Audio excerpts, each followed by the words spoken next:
Hello and welcome to the Free Cheese Game of the Year 2019, Day 2. I'm your Joe Dix, joined by Mark Augustiniak. Hi. Matt Sellner. Hello. We made it to another day and another round of Game of the Year awards. Welcome. Thank you for joining us out there in listener land, especially on Christmas Eve. Happy Christmas Eve. We've got some categories for you today with some nominees. We have the awards for Best Multiplayer, Best Character, 2019's 2018 Game of the Year, Biggest Disappointment, and Best PlayStation Game. Most of these categories have several or many nominees there within, and we will work to eliminate and pare down until we have one ultimate winner and two runners-up. I say most of these categories because we do have an anomaly here. 2019's 2018 Game of the Year. We don't have anything in that category, and I think usually if we have a a category that didn't have any nominees, we would be like, well, maybe this isn't the year for that, right? Like, I think last year we had a Best Switch port, and this year it's like, well, we don't really. That doesn't fit. And it's not that 2019-2018 Game of the Year doesn't fit. It's just that usually that category is reserved for a game that came out last year that we had not played at the time, but this year we made time for it, and damn it, if we had played it a year ago, it might have changed our conversations a little bit. There wasn't anything from 2018 that we ended up playing this year that felt like, I wish I would have played that a year ago, you know? I played stuff from other years. I played, lots of weird stuff this year. I played a lot of ongoing games. Yeah, and that's been a longer trend too, but I didn't play anything from specifically 2018 where I was like, So we don't really have an answer for that one. All right, one down. Yeah, but that'll bring us into Best Multiplayer. So your nominees for Best Multiplayer are Call of Duty Modern Warfare, Death Stranding, Magic the Gathering Arena, Mortal Kombat 11, Gears 5, Halo the Master Chief Collection. I forgot to knock that one out. My bad, boys. My And bad. Kind Words is your final nominees. It's Gears 5 and Kind Words. Thank you. There we go. Those are kind words. Yeah. So I think Kind Words and Death Stranding are kind of in the same category here. They're little anomalies. Yeah, they're not literally straight up head-to-head or cooperative, but When connected to the Chiral network. yeah, I kind of hope that Kind Words had nothing to do with the Chiral network in the end, but yeah, I mean, it's that idea of, we're coming together through a video game in a different way. Kind Words is a little bit more literal in that sense. Like, you're literally writing an anonymous letter that goes out into the other players of the game, and then people can reply to that letter, and you get their replies. But it kind of stops there.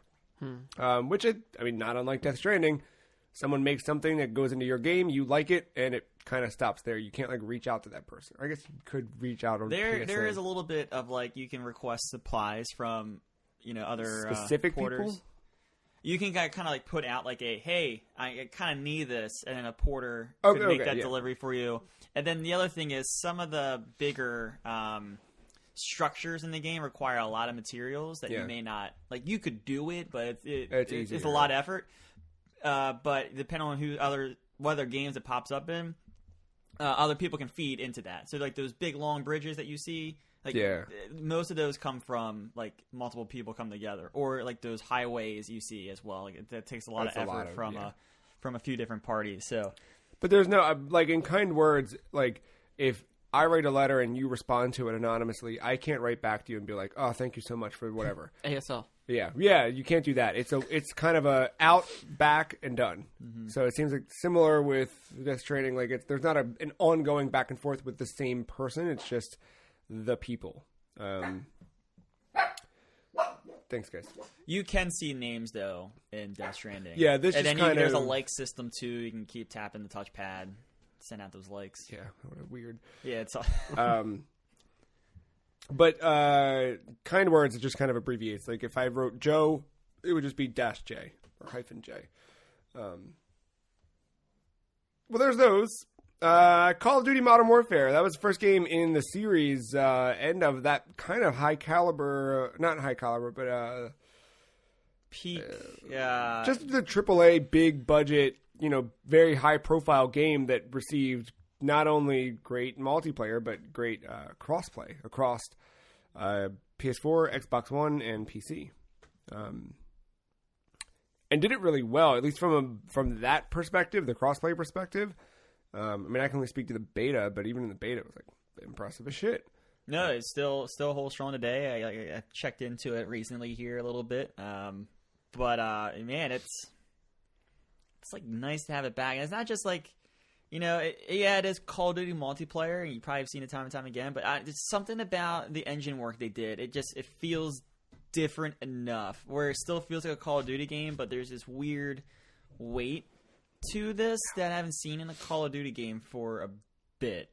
Now, granted, I didn't play World War II, so that may have had it as well, but yeah. And I like the sound design. All the maps are coming to you for free, which is a nice little change, and I think one or two of them have already dropped, and the new one I have played on. Things like I forget the name of it now, but like Shoot Town, I think it's called. It's like a firing range kind of thing, but like it's like close quarters. It's actually a nice put together map. I like the design of it a lot. It's like Call of Duty's back. Their premier shooter's back, and it does a lot of what like Modern Warfare 1 and 2 did with like. You can as you keep using the gun, you unlock different attachments for that gun. As you keep leveling up your profile, you get different guns and different perks and grenades and all that stuff. It's like that old school Call of Duty back. And then there's also co-op that, as far as story mode purposes, actually kind of picks up after the events of the game and kind of continues into what would be. Kind of like, I guess, the setup for a sequel. Yeah. And at this point, I'm gonna give the spoiler alert now. Yes. Spoilers at any time. We'll try to stay away when we need to, but yeah, but there might be some stuff that comes out through this episode and any of the other episodes this week that are spoilery. But yeah.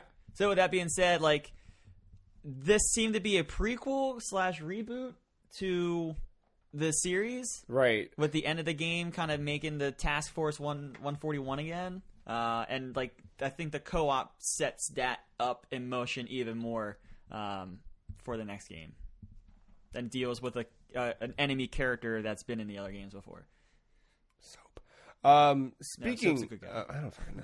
Speaking of co-op, Gears 5. I mean, we played through a majority of that campaign cooperatively. And then there's a couple multiplayer modes. Did you guys ever go back and try that that escape No, thing? I never did. It seemed cool, but I don't know that it actually was. But there is horde mode. There's the standard. Honestly, I don't know if I love the multiplayer, the like straight up like deathmatch. I liked the objective based multiplayer. That worked a little bit better than just straight up team deathmatch in that. What do they do? Like capture the flag or control? Like, kind of like control points. Yeah. I don't know if there's like a capture the flag equivalent, but definitely control points, especially hiding in cover and trying to figure out a flanking. It's kind of like a lot of communication has to go into that a little bit. If you want the best experience. It's just like Gears plays differently than a lot of different multiplayer shooters out there, just because of its unique gameplay style, whether that's good or bad. I just like there is a uniqueness, to, and it kind of shines through. Like Call of Duty, like there's a dozen FPS shooters out there right now. Yeah, but there's not many. Gears kind of like. That's why I always liked Uncharted's multiplayer too. It was different because it was third person and it depended on like verticality more so than just ground gameplay. Yeah, just run forward, shoot, die. Yeah. We got Mortal Kombat 11 on here. The one thing I liked about this, I mean, in terms of best multiplayer, what does that mean in 2019? Well, it means playing on the internet, and for carrying a game forward in terms of online play, the fact that right there it shows you whether or not there's a wired or wireless connection, and you can prioritize one over the other, and like that alone was super helpful. I also did some stuff with the crypts, right? Like not the crypts. What was that? What was their like multiverse equivalent? The Towers of Time? Yes. Yeah. There wasn't like co-op ones. I never got to play one. I think yes. I don't know how that played out. I never fucked around with a lot of it. But yeah. Hey, that little quality of life thing, was nice. Yeah. And then Magic the Gathering Arena. Dude, I know you guys didn't really get into this game this year, but holy shit. Well, I'm holding out for the best card game. I know, but no, this keeps fucking getting better. I think the matchmaking itself is really well done because it's like it ranks you or sets you up against people who are in your own skill class, and it knows what cards you have in your library or even in your deck that you're about to play, so that it's not going to put you with things that are like completely out of your rank or whatever. Oh, geez, that's nice. It's very smart with the way it didn't used to be that way because there was a point earlier in the year when I kind of fell off of playing where like the meta was just to play this one deck that just fucking sucked. That's every card game. Yeah. Yeah, there's always that one, right? right? Cancer card, yeah. It was a control deck that just and I was like, all right, I'm not, because every time I'd match up with somebody, it would just, I didn't have those cards or things to counter those cards, so I'm out, and it just sucked. It's better now. Like it scales with you and puts you with people who are appropriately matched. It just feels better to play online. You don't feel like you're constantly up against something. You feel like there's always a challenge to work toward. Did that change come when 1.0 came out? Yes. Yeah, that 1.0 release was fucking good. They added that progression system that rewards you for playing any like type of play, right? Like it doesn't matter if it's ranked or unranked. Like, you're always building that mastery level up. And you're just always rewarded for just playing that game. And the whole idea behind Magic is to play with other people. So it's cool that not only it does it encourage it, but it does it well as well. I don't know. It's I've had so much fun this year playing that game. I just need it to come on iPad. Mm-hmm. Is that all of them? That was all of them.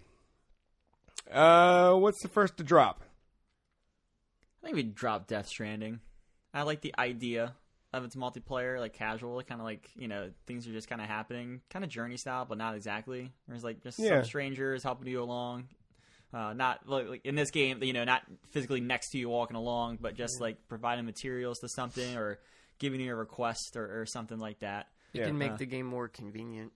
Yeah, definitely. I used many people's highways and bridges throughout that game. So, I just pounded that touchpad for that like. It's like, thank you. Like, but that's cool though. Like having it affect your actual game, so it's that's always going to change somebody's opinion or view on it. Yeah. Then like if you take the time to build something, like you can receive like all those likes, and those likes like they go back to like, your rating. For how good of a porter you are, right? And then once you get certain things out to enough levels, you get like an increase of like the amount of cargo you carry, or like how like your balance is better now, and stuff like that. So like it was kind of, it could be worth it just to kind of put something out in a very convenient spot and just like get all these likes, and then when you log back in after a while, you just get ding, like it just goes. So creative. Probably not the first time that's been done, but I liked it, and I also kind of get why it was in this game for what he was trying to do with the story and stuff. So I think Call of Duty stays on the list just for where it's innovating in certain things. It's back, baby, like in a good way. And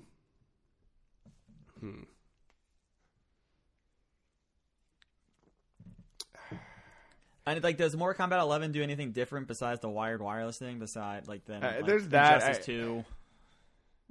Not entirely. I think the thing, Mortal Kombat's just great because of how accessible it is, but I don't know that necessarily makes it a better multiplayer game. Good load times? Yeah, fine. They're fine. Nothing, yeah.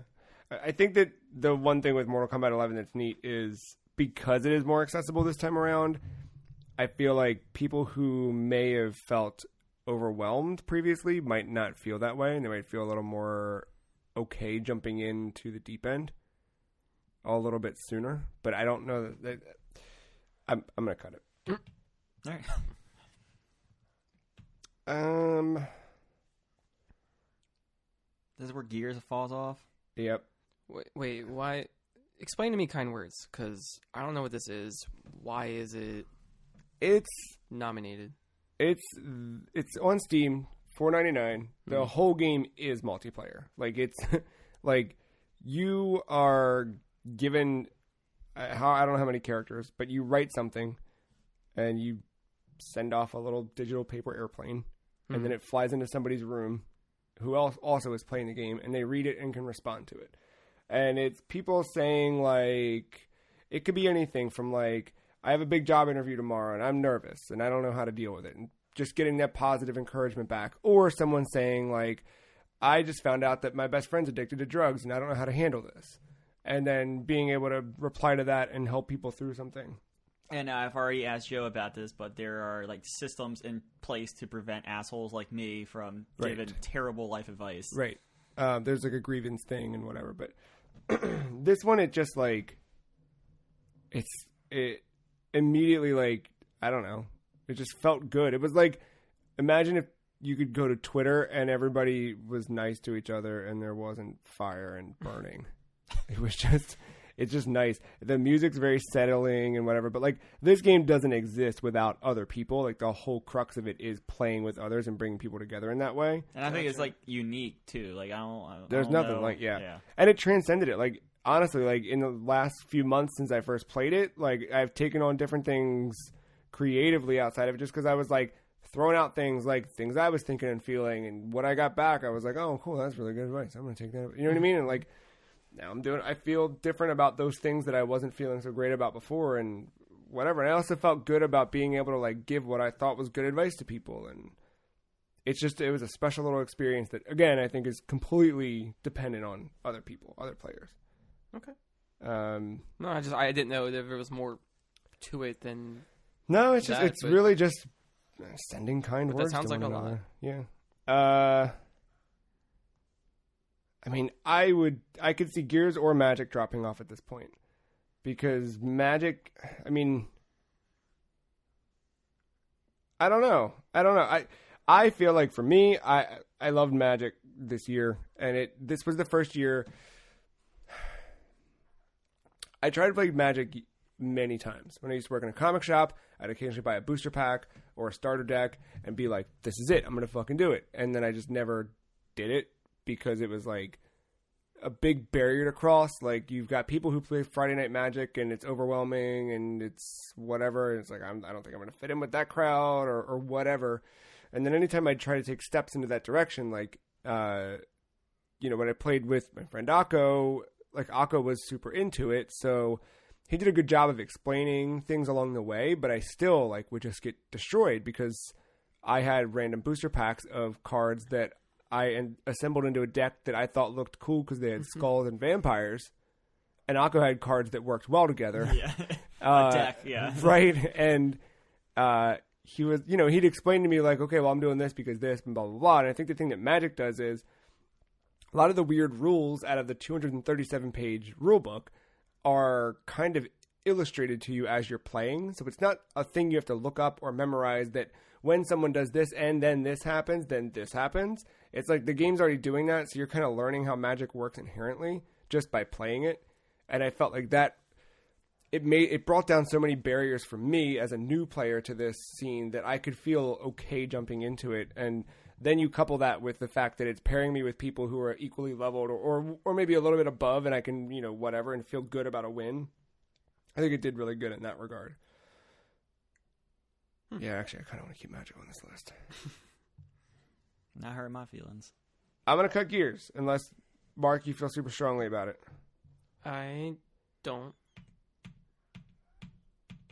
I mean, it was fun for what I played, for what we did. Yeah, there's a lot of variety too. I think that's like if you want to do a classic horde mode, it's there. If you want to do that weird new escape thing, like I can't talk to the quality of those modes. Well, and I like the campaign, how the difficulty, you could each choose your own difficulty, and it was fine. It didn't affect the other players. I think that was neat. But if we're gonna put that in the under the tree of shooters here, with Call of Duty being in here. Yeah, that's tough. Call of Duty's probably going to pick Call of Duty. Call of Duty's way better. All right, well, speaking of picking Call of Duty, which of these three hits the top spot? I say Call of Duty. Call of Duty or Kind Words for me. That's kind of where I'm at. Like they're two totally different games, so it's dependent on what you want to consider best multiplayer. I mean, one is original and the other is built upon its craft and doing it really well, right? Yeah, being the pillar of it again. Yeah. I don't know. This is just come down to how we are as the three of us. So I don't. I would probably personally play Kind Words over Call of Duty. That's where but I think Call of Duty deserves the spot. It does, but also like, look, you all might get some gratification, and good feels in life by sending a note, and I get it by teabagging someone. So it's just who's ever cup of tea. I feel like giving this to Kind Words. It's fine. It feels right. I don't know why, but it does.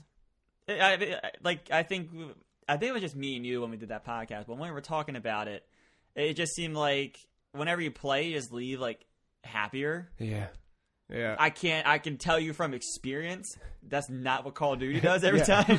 No, and in the regards of multiplayer, playing together and coming together and being I think Kind Words. And Modern Warfare, and this is the other thing too. Modern Warfare didn't bring me back in because of the multiplayer. It just happened to be there and be good. Right. Now, to play devil's advocate here, Kind Words is just a filtered messenger. Yeah. What's to stop me from going to chat roulette or something? I know what the odds are. I'm just saying. I don't know any other anonymous I see what you're saying. Chat places I don't know. Well, I mean, the presentation of it is a nice thing too, right? The fact that as you're writing the letters, there's lo-fi beats to write to. That's the subtitle of the game, and chill lo-fi beats to write to. And as you're doing that, you're also unlocking stickers to put on your thing. There's little things like that are happening as you're playing that, I don't know. They put you in, you're literally in a little cubed room that just feels good to be in, a safe space. And it feels like a little bedroom. And I don't know. It's different than that. And then, other anonymous things because of the anonymity. And I'm not saying that Kind Words is immune to that because not in my time, but I'd seen clips of other people playing it where, just foul garbage would come flying across the screen. But the idea is that the community's, policing itself, and the developers are also looking through and looking for those types of things and trying to block harmful language and shit like that. But Kind Words feels like the right choice to me. It's fine with me. Okay. Well, best multiplayer, Kind Words, with runners-up Call of Duty Modern Warfare and Magic the Gathering Arena, which is going to bring us into best character. Best character, this is about characters in a video game that stand out, that help bring the story forward, that help make us feel like we're a part of something bigger than the game itself. And your nominees are Fragile from Death Stranding, Dante from Devil May Cry 5, Cal Kestis from Star Wars Jedi Fallen Order, Jesse and Zofia from Wolfenstein Youngblood, Raphael from Fire Emblem Three Houses, Satan from After Party, Sister Mary Wormhorn, that's a fun name, from After Party, and Claire Redfield from Resident Evil 2. All right, so I put two After Party characters on there because I could not decide between them, so I'll throw it up to the panel here. So Satan is obviously Satan, but Satan is played by Dave Fennoy. Oh, yeah, okay. So, whenever he's on the screen with everyone else, he kind of steals the show, dialogue-wise. Yeah, he has a lot of charisma. But Satan, isn't, a badass. He can be, but he's not. He's just a dude that likes to party. All right. I like him. And the big kind of hook with Satan, and this will pop up again this moment, but, there's some grumblings about we might overtake Satan, or there's grumblings all throughout the game, like Satan's not doing his job, blah blah blah. We got to do something about it. And you kind of think like, oh shit, like hell's going to overthrow him, or like one of his brothers or sisters are going to try to step in. No, all they do is just organize a what's it called? An intervention at the end of the game. And he's for just his partying and drinking. For drinking and not paying attention to his He's work an alcoholic. That's and he's just like, nah, fuck this. We're gonna keep doing our drinking game, because at that point Milo and Lola are doing their drinking game to get out of hell. He's like, nah, I don't got time for this shit. Let's keep drinking. Let's keep partying. We got games to play. He's like, all right.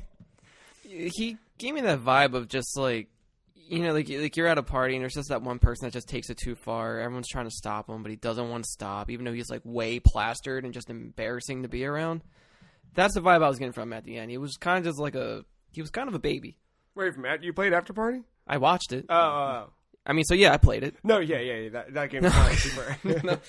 No, I really liked. I just like when the first, because you run into Satan like one or two times before the end of the game, and I just like he's at his own house, like he's having his massive party, and everyone's like, "Wait, what's up, Satan?" He's like, "Hey, how you doing?" He's just this super chill guy for being the Prince of Darkness. Yeah. But if you're comparing like to another character in that game, I think Sister Mary Wormhorn seems more interesting as a character. So when you go to hell, you're appointed your own personal demon. Cool. To kind of torment you and give you havoc and whatever. So Milo and Lola are paired together. I don't think they ever explained that, at least not very well, why they're paired together instead of being separate. But anyway, they're paired. They're given Sister Mary Wormhorn as their demon, and she's that system of like checking in with your decisions. But whenever she's checking in on your decisions, she's just like, yeah, and you could have did this, but you guys were assholes and decided to do this. She'll call you out on your shit. Yeah, and then she just keeps popping up at like random moments, like you and someone else. Like you're doing background dancing to try to prove that this band is worthy of performing in substitution for someone else you need to get into the party. And like you're in the back trying to dance well to impress the people at the bar or whatever. And she pops into the crowd. She's like, "Boo! You suck!" Just like, just egging you on. And then there's a character arc because I think your personal demon changes every 24 hours. Let's see, that was like what? That sounds right. Or no. What it was is they poke, like they'll kind of cling onto something to kind of keep poking at you. But like when you kind of like overcome that, you then, I think, transition to a new personal demon that will attack you in another way. Okay. And I think when that personal demon changes, they kind of vanish to thin air. So she pops up at the party as Satan, and she's like poking fun at him, and then like Milo and Lola kind of overcome it. And then Satan's like embarrassing her in the middle of the party, saying like, "All right, well, your job's done. You're gonna die here in the next hour, so go enjoy however." Oh. And then like she's like, you find her again in the bar, like living out like the last. Maybe she was given 24 hours. Maybe that's where I messed that up. That would make more sense. So because an hour, I'd be like panicking. She's just like, chilling out in the bar, all depressed, and like you kind of go up to her, like kind of start talking. You're like, "Oh, sorry to hear that." She's like, "Get away." Oh, don't even. And then like you keep talking to her, and she's just like at peace with it or whatever. But it was just like this person that's like, from the start, she has like this like giddy attitude. She's like all excited to be your personal demon. She's like, "Oh, nice to meet you all," and then she just starts being an asshole. And then it was just her just being like kind of sad, and you kind of feel bad at that point because she's just trying to do her job. And then you get to play a game of beer pong with her. Is that her final like send off? Kinda. And then she's like, "Yeah, I'm just gonna kind of hang out here to the end." But yeah, you go try to defeat Satan. I think, like, what, depending on your ending, too? Like, yeah, you can bring her into your team if you wanted to. I did not bring her in. I brought in Sam and the rock star chick. That's my party. But yeah, Satan, I think, is just a good character. If you're looking for a character arc, though, I think you get a better job out of Sister Mary Wormhorn. You want to cut Satan and leave Sister Mary in there for now? Yeah, that's fine. But Dave Vanoy is great as Satan. Great performance. Mm-hmm. So Jesse and Zofia. The highlight of that game. The only good thing about that game, some would say. So they were great. Can't have one without the other is what I'm getting from this. They're the twins. Yeah, everything you do, they mirror what you do. Like you shoot, they shoot, you walk, they walk, you talk, they talk. Like they are a duo. They really are. Like when I think back about that, honestly, sadly, I have not thought about that game since uninstalling it, beginning of August but when I saw the names pop up in the list and I was just like, what the fuck are they from? And then I was like, oh, right, Wolfenstein. And then I remembered, like, they are the good part. Like, they're just fucking good. Like, nothing about that game is remarkable. They are. They're just funny. They're fucking just they're Beavis and Butthead. Like, it's just so good. How do you get better than having Beavis and Butthead run around and kill Nazis? Like, that's just killing some dude and puking. Like... Yeah, being grossed out that they just killed their first dude. Like, completely, like, everyone always goes back to that Tomb Raider moment of, like, Lara Croft being, like, distraught and then turning around and shooting 16 guys. Like, this, like, is more than just, like, a little bit of, like, an animation that shows that she's a little, like, whatever. She's just like, dude, and she's vomiting while the other one's, like, laughing at her. And I was about to say, like, would it be, like, no, don't vomit. You're going to make me vomit if you vomit. And then I think they both they vomited might have at ended some up point. puking. Yeah, it all happened really quickly, but that was a good, they work really, really well. Do they ever say the same thing at the same time and try to do that jinx, like, I don't remember. It's been that long since I played that game. I ain't even thought about it. I would say, like, the thing that goes against them is there's not enough, like, cutscenes or... No, like, when it's you think, a lot of recycled shit and a lot of... When you think of, like, the new Colossus and the New Order or whatever, like, those games have their pace with all the cutscenes and stuff, and then, that made BJ, like, the character he is... And then you have even better characters, and you just don't take advantage of it. That's the sad part of Jesse and Sevilla. It's just there wasn't enough of them. No. I don't know. What's the weak spot in this list here? I'm gonna go Cal. You think Cal's the weak one? I might put Cal a little prematurely when I was playing it. I'm just gonna say, like, the story in Star Wars. It's like that's not what kept me going. It's the fact that game was fucking awesome to play. I'm gonna say it's when it took place is Cal's weakness. Ooh, yeah. Oh, after Order 66. Yeah, but he's not dead. Well, I mean, like, this, just right? with the movies and everything, because he can't break that canon.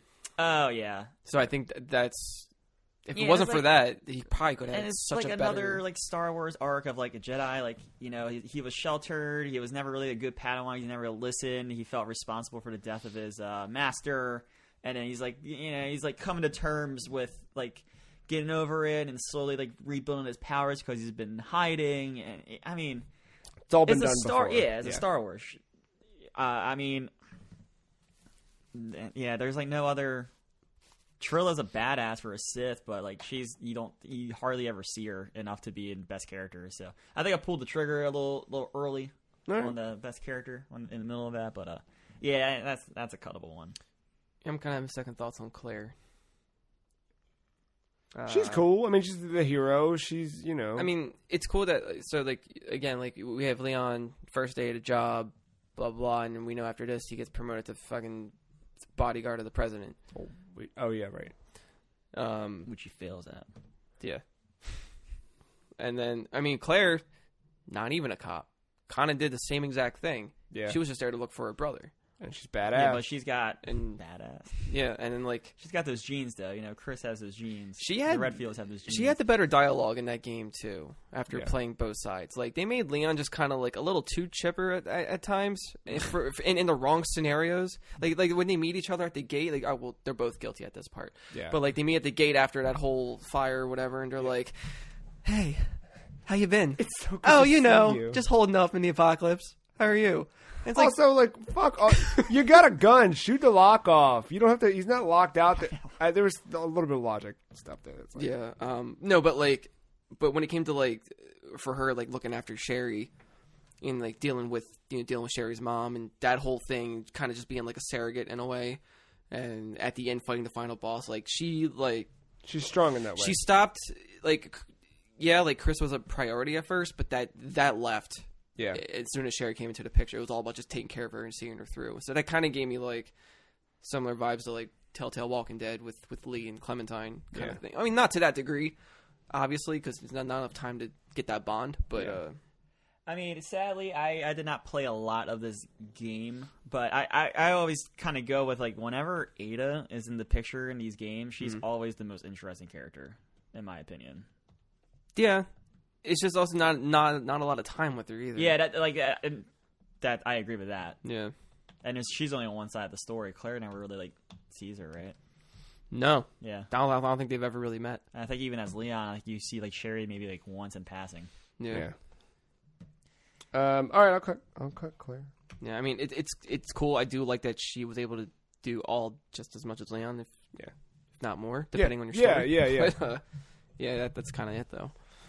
I'm gonna cut Raphael from Fire Emblem Three Houses. I think that game works best as an ensemble, and I think that game works best as you build your own personal group of, your little Fire Emblem family. Raph stands out because he's just a big old dumb bear, but I think that he's not necessarily, like, on his own.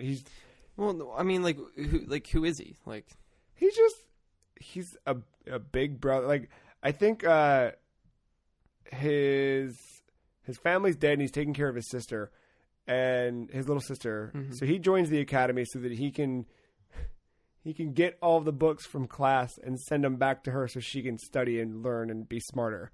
But so he doesn't do any of the studying. He just does the fighting. He just does the fighting and punches shit and gets stronger and eats a lot of good ham. I would say keep him. I mean, is there do you see the end result of all that, of him doing that for her? Like, do you see, like, not physically, but, like, the way they tell the story, like, because there's so many characters in this game, but the way they do it is kind of like that. It's not the, like, fucking freeze frame, like, actually it is exactly that. Yeah, it is that. It's like, it'll just kind of show their character silhouette as before the credits, and it'll be like, here's what happened to Raphael, and it'll be like Raphael and his sister, blah blah blah blah, whatever. But yeah, like, he's a goofball. I don't know. I mean, he was a brother and a parent, like, at the same time. Yeah, and, like, he didn't put himself first unless it was his putting his life on the line. But it was for other people. All right, he can stay. Jeez, I think that's cool. No, I liked him. I don't know how far he's going to make it in this. Yeah, but I like that. He's fun. And honestly, like, he also just exemplifies, like, the character in that game, because honestly, he just kind of struck a chord with me. I feel like if any other day of the week, like, I could have, any of these characters stand out on their own, and they work so well. They all could have ended up on this list in one way or the other, just depending on how I felt when we were writing all this shit down. Yeah. And I think that's the strength of it, is, like, that game just has really good characters, and they're really well realized. Like, they feel like real people, which is why, and it works because as you're playing that game, like, you don't want them to die. You want to make sure that you're building a stronger relationship with them and those things. And they do a really good job. Even the one character, Sylvain, I don't know if I'm saying that right, but, like, he's like a womanizing little prick. But I ended up marrying him in the end because he's just kind of charming. And you know what I mean? It's like, once you get to know him, it's like, that's not really who he is. So,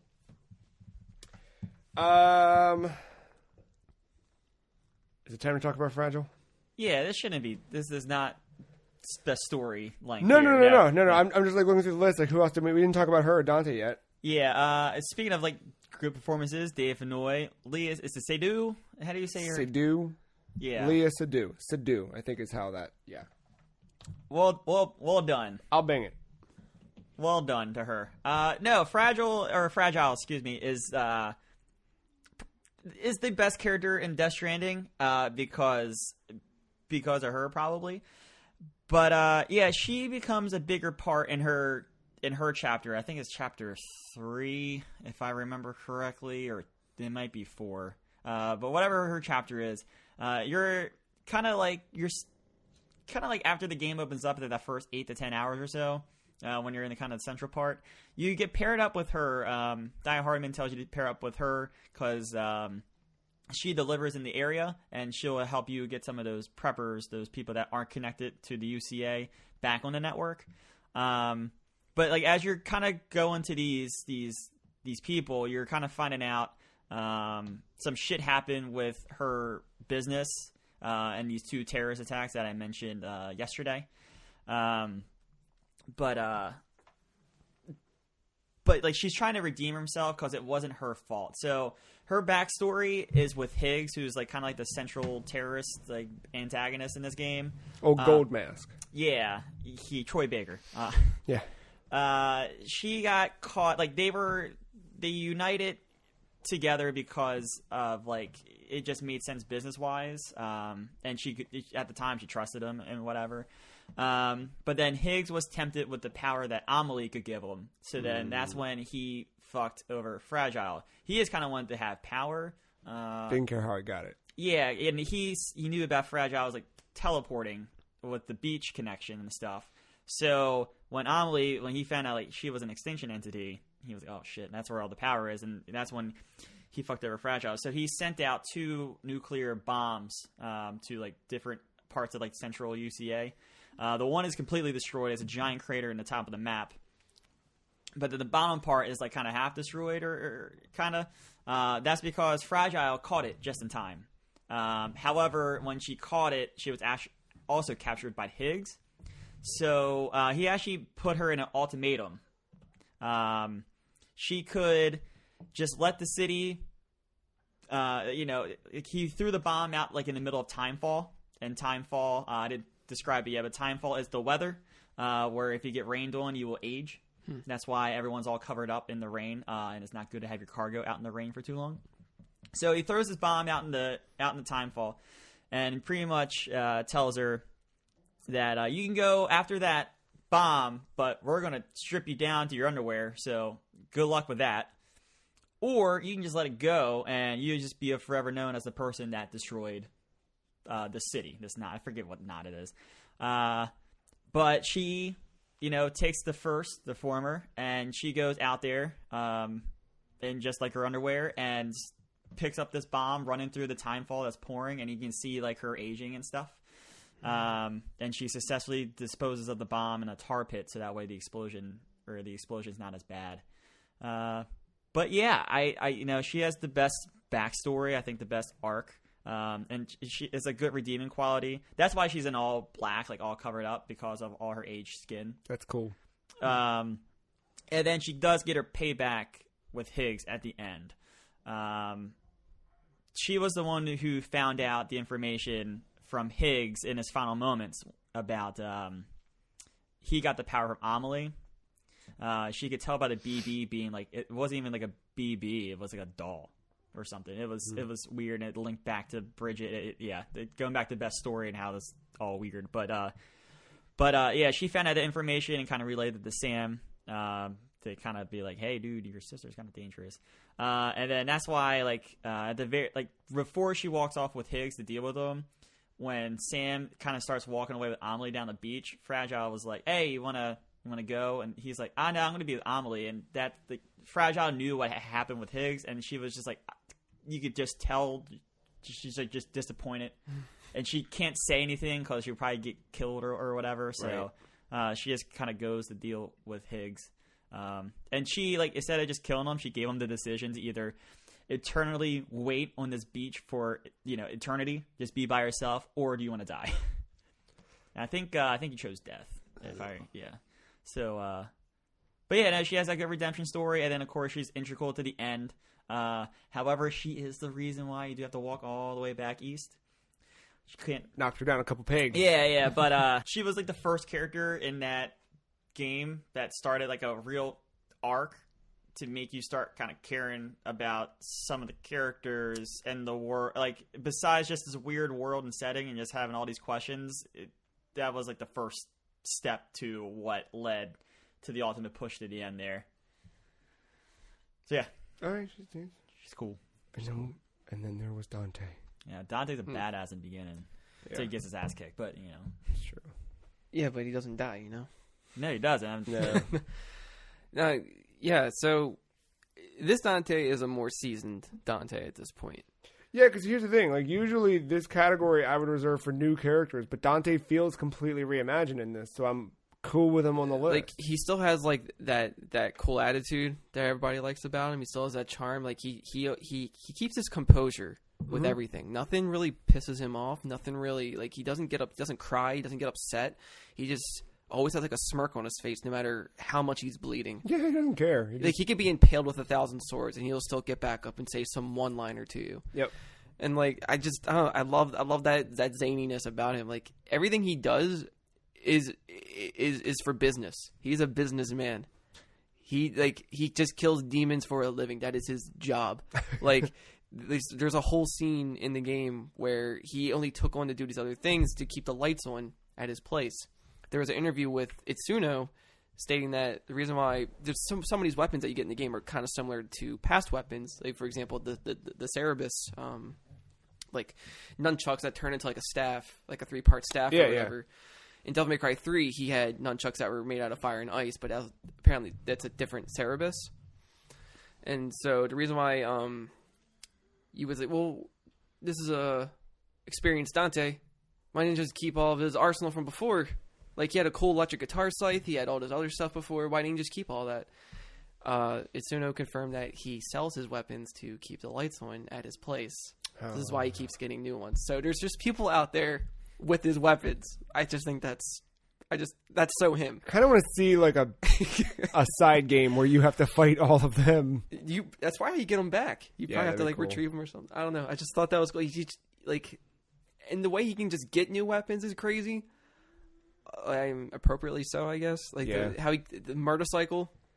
Like whenever you fight these demon bosses, they drop some kind of shard from them, and that shard, whatever it affects, it transforms it in a way. So he took the shard from like a demon, and it touched this motorcycle, and it turned it into where it's a weapon where you can split it into two, and the wheels are like chainsaw blades, and he just like this big ass combo with them. Yeah, it's just dumb fun, but also plays into him and the ridiculousness. And but at the same time, he does have this softer side to him that he doesn't show. It's because he keeps that attitude about him. So like that's why this whole time he was trying to avert Nero from ever fighting Virgil or finding out who Virgil even is. Right. Because he doesn't want to expose him to that. Yeah, and he's got that thing about him that's not like he never does like a complete out of character like, oh, whoa, now he's like really soft all of a sudden. But but he feels like he's the only one who can do all this and take it all on. Like he's the only one with enough endurance to like. And he has that kind of like, kid, he's your fucking dad. Like I was trying to stop you. Like it's just that like he's exhausted from trying to hide that emotion, but also like he's got to uphold it to like keep Nero at bay. It makes it seem like he has no other purpose in life. So it's like he's trying to be as best as he can at the same time, just trying to keep the lights on. He's just like everyone else. Yeah, he's good. He's good. He's every demon. All right, we've made a case for each of these remaining characters. Who's gonna drop off? I want to know if there's more moments with Jesse and Sophia. No, I was thinking drop. They're one note. They're Beavis and Butthead. You know what I mean? They're fun, but they're just. I mean, that's fine. That's kind of it. All right. I just didn't know if there was. And there's not enough of that. I mean, and that's really the thing. Like, I just didn't know if there was more like story wise because I mean they are the daughters of Blazkowicz. Like Joe got farther than I did in that game. I think that says a lot. And the answer is no. Yeah, like I mean, Blazkowicz wasn't that deep either. But he was still cool. Yeah. Yeah, but he was a badass. I mean, well, actually, no, I take that back. Because I didn't play 2, and I know some cool shit happens in 2. Oh, yeah. So, yeah, he does have more to him. Yeah. Than I forgot. And they probably have more to him that I hope they've explored in Wolfenstein 3. But this was not the game for that. Yeah. But, all right.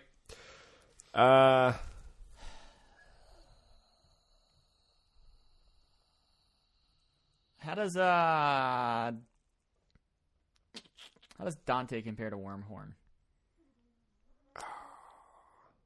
I think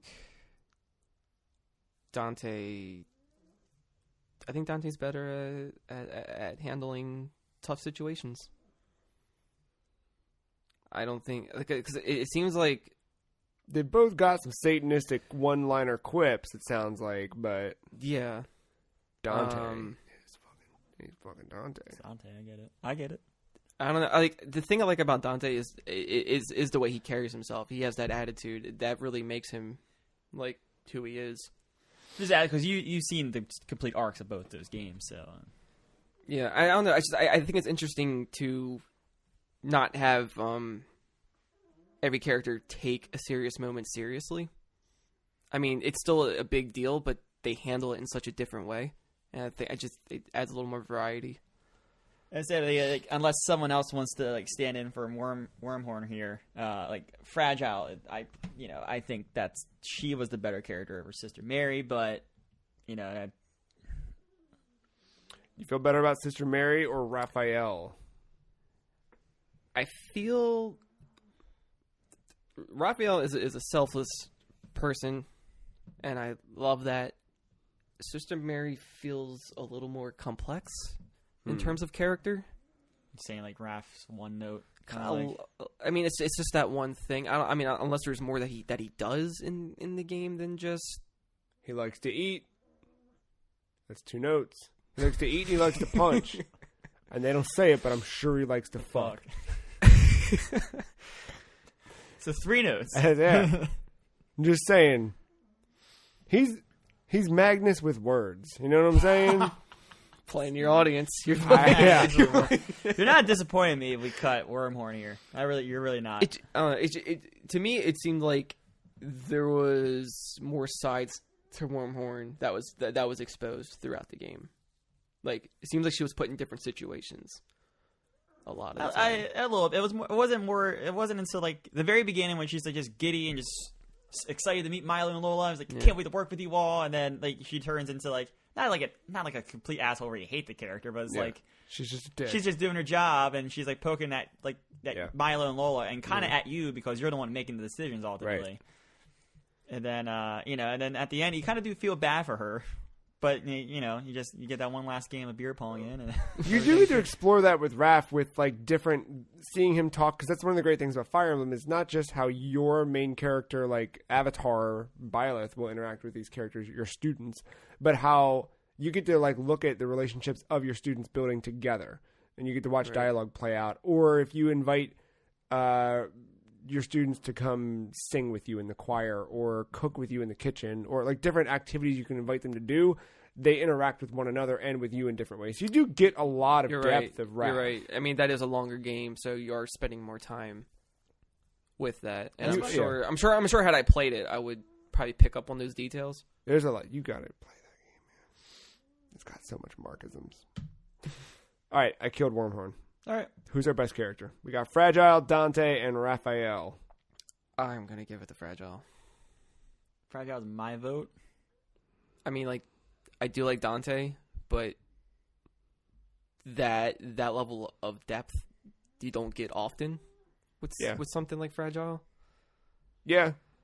And I just don't think Dante could ever hit those. I mean, I do like Dante for who he is. I'm not sure if I can I'm down. Say it's the best. I'm down with Fragile. There it is. Best character, Fragile, portrayed by Léa Seydoux. The is like the E in the word best. Remember that. Seydoux.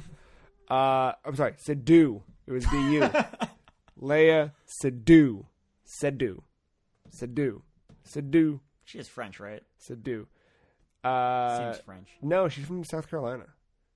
Oh. No, she's totally French. Oh, okay. Your runners-up are Dante from Devil May Cry 5. You would have me convinced. Right. Dante and Raphael from Fire Emblem Three Houses. Bringing us into our fourth-ish category of the day. Biggest disappointment. Your nominees are Team Sonic Racing, Wolfenstein Youngblood, Rage 2, Dr. Mario, Mario Kart World Tour, Google Stadia, Super Mario Maker 2, Anthem, After Party. I'm going to eliminate Google Stadia because that didn't come out this year. You get it? See what I did there? No. Because it's still not out because it's not functional. Oh. It kind of works. Yeah, it's not great. And you have to put a heat sink on your little Google. Yeah. What is that? Ultimate? I don't know what it's called. Yeah. Anyway, I am gonna bump Super Mario Maker 2 off the list kind of right away here. I added it to the list because I wanted to talk about it, but I don't think it's deserved of the whole award. Yeah. However, I was curious.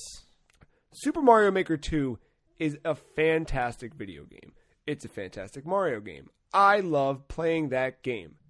I don't like creating levels in that game. And it's disappointing because all I wanted to Super Mario Maker was a sequel, and I got it, but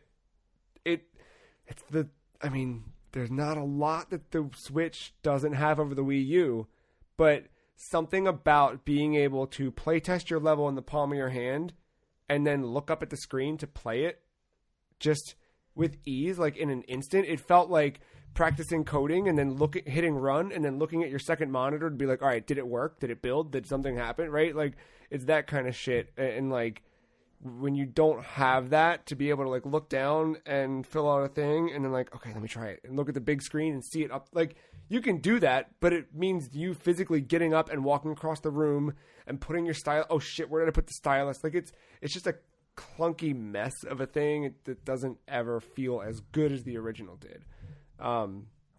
Which detracts from it. It's disappointing, but I don't think it's the biggest disappointment of the year, so I am going to remove it. I just thought that this category wouldn't be complete if I didn't mention I had some slight disappointments with that game. That said, I still fucking love that game, dude. Play it a lot. Like, played through that whole single-player campaign. It's a good-ass game. What else we got on this list? I guess if Mario Kart stuck around for best mobile game, I guess it's a little inappropriate that it's here now. I know you guys weren't stoked about it, but again, like, I never had high hopes for it. Yeah, because of the former on this list. Right. But that's my thing with Mario Kart is like it. Again, me looking at it for what is this not, what is this not, totally changed perspective on that for me. Dr. Mario is the former one on the list you're talking about. Is that one? In hindsight, I should have known it was going to be a Candy Crush clone. Yeah.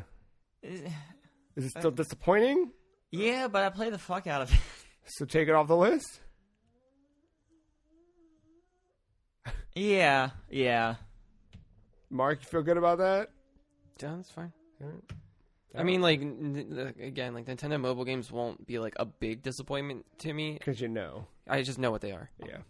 I'm going to be honest right here. Rage 2, I got suckered into a marketing campaign. That's what happened. I wasn't, like, excited for this. I wasn't excited for it. I just was like, yeah, Andrew WK is fucking awesome. You just really love Andrew WK. Because at the end of the day, you remember what Rage 1 was. Yeah. Yeah. All right. Yeah, I just fell victim to a very good marketing campaign. That's it was all. a good marketing campaign. Rightfully so, because you got coffee out of it. That's true. Yeah. Good coffee. Yeah, I got that mug, too. I'm not ready to drop Wolfenstein Youngblood, because that legitimately... No. That might be my winner, honestly. That honestly is the one I'm, like, running with, because it's, like, front running with. We can take Google Stadia off. You think? Yeah. Oh. I mean, like, it is a disappointment, but at the same time, I was never going to play this to begin with. No, but it is a disappointment that, like, the first one to come... Well, it's a disappointment that it does exist to begin with, because, I mean, I know I use Google, but fuck Google. Yeah. I mean, I do the same thing. Yeah. All right. I don't think it's fair that After Party then would be left as a runner-up. My only problem with that game was it was oxen-free, but I didn't want to be in hell with this kind of environment. Yeah. I wanted more spookins, I think.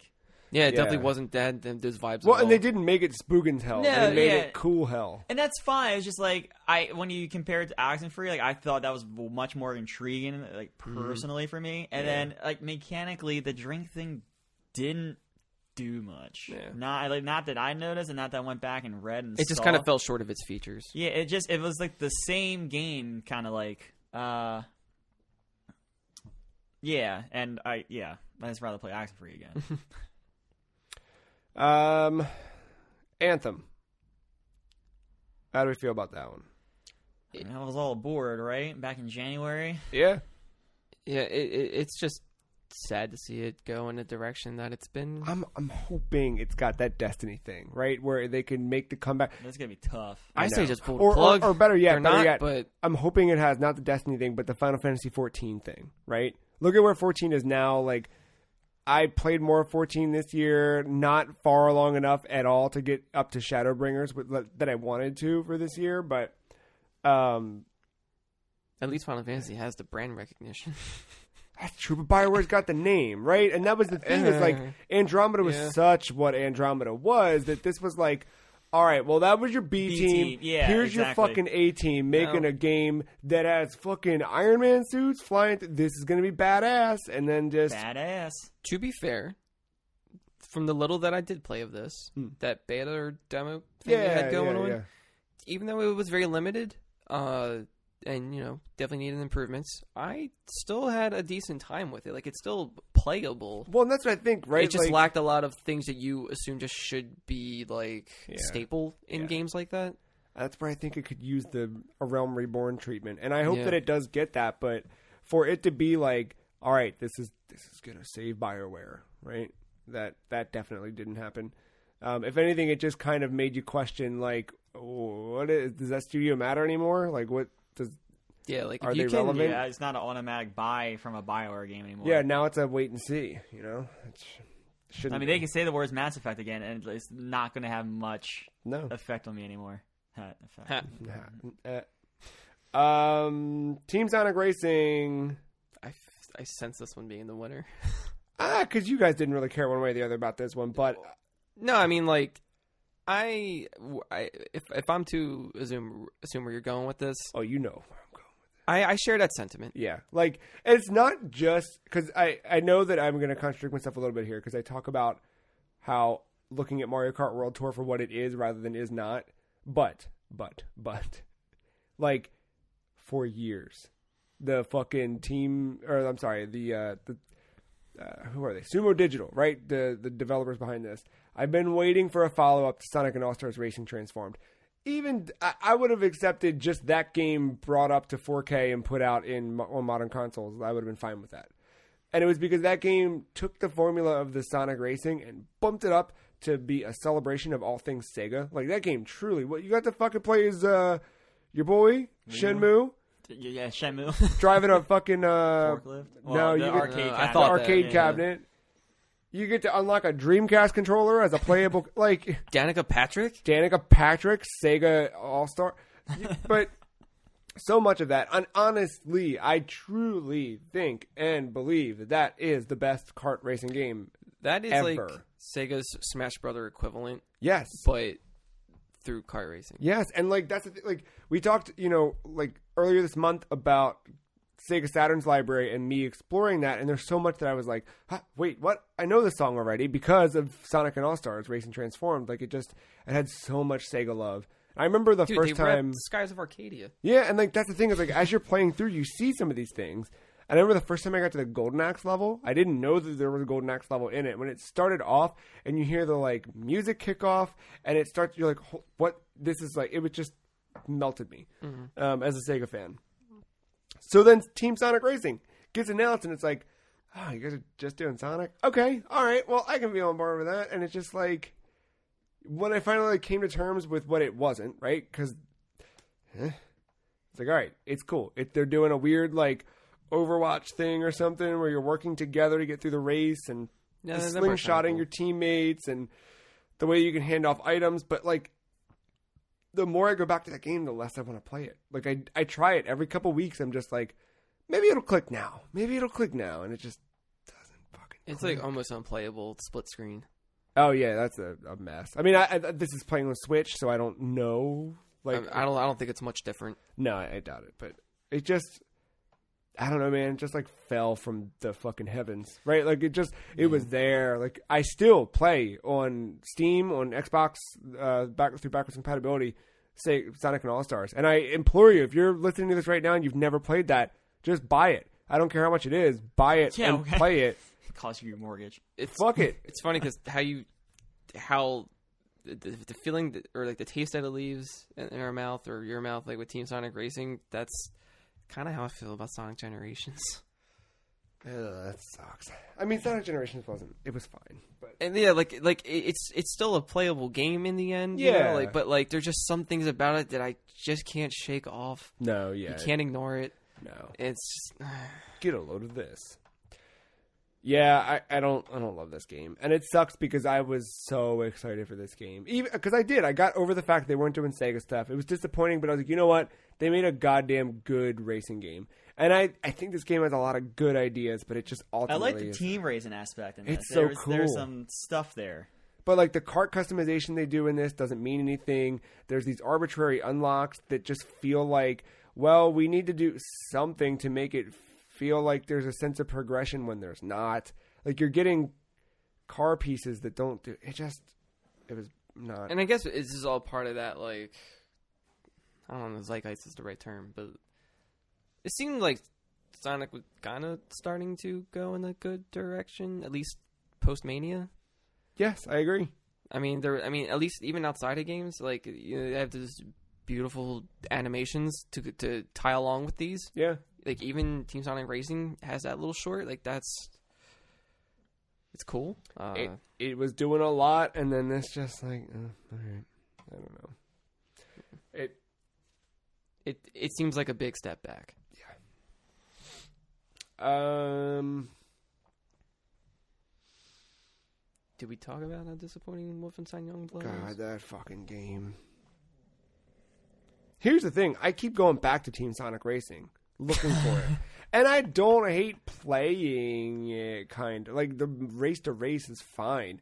I'm never going to touch Wolfenstein again. Nope. I fucking hate that game. Nope. Not good. Not good at all. And again, we just got done talking about best character, right? And, like, how good Jess and Sophia are. That is it. But, but the wasted potential of those characters. It's the first time we really get to see them. When they announced that this was going to be a thing, it was like, weird. All right, fucking, I'm on board. Cyberpunk, 80s themed, Wolfen, all and right. it should have been just fucking...